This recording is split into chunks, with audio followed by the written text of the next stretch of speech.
tout d'abord, je vous remercie de m'avoir invité à ce point de presse. Je me joins à vous pour fustiger une injustice à l'endroit de mes camarades animateurs bénévoles de Mbour. Aujourd'hui, nous sommes là pour revendiquer les droits les plus élémentaires à des enseignants bénévoles qui se sont donnés corps et âme pour la revalorisation de l'éducation nationale.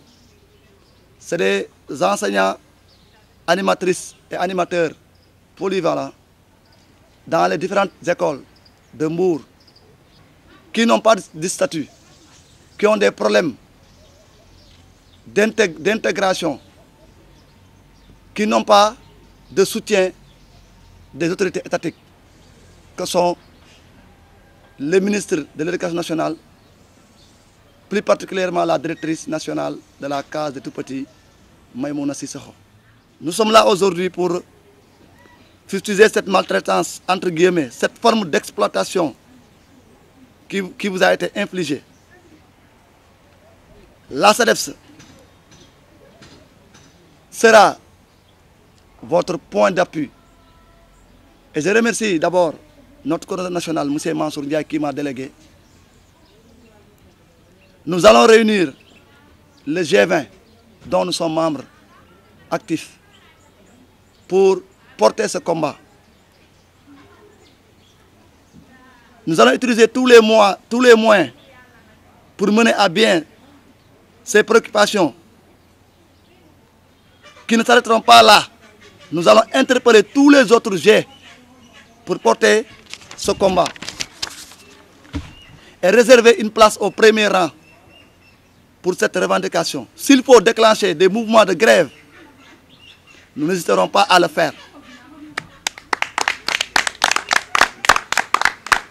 Le collectif va procéder à des points de presse, comme aujourd'hui, des rencontres périodiques, des marches nationales, des sittings devant la direction nationale de la case de tout-petits.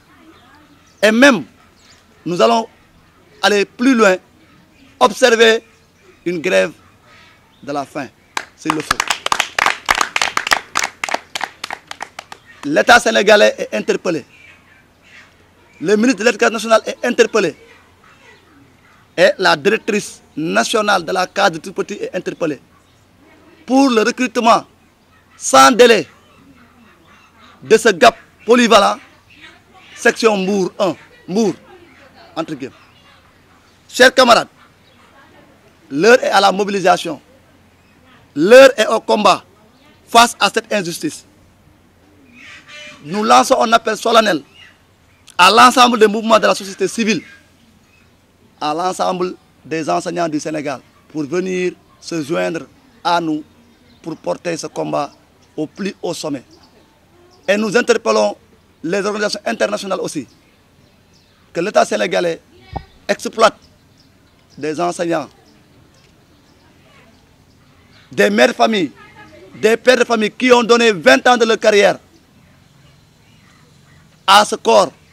Et jusqu'à présent, ils n'ont aucune récompense. Même pour le recrutement, l'État préfère recruter d'autres personnes qui n'ont jamais exercé ce métier. Et je crois qu'aujourd'hui, si nous parlons de patriotes, il n'y a pas plus patriotes que ces gens-là qui sont là, ici présents. Au Sénégal, qui accepte de donner 20 ans de sa vie pour l'État sénégalais? Et ce qu'a fait ces gens-là, c'est un groupe formé de femmes, formé d'hommes, formé d'enseignants arabes et d'enseignants français, qui exercent dans ces écoles sans aucune rémunération pendant des années. Et on dit que ça suffit et ça va s'arrêter. Parce que nous allons porter ce combat, nous allons lutter pour que ces gens-là puissent être intégrés dans la fonction publique. Je vous remercie.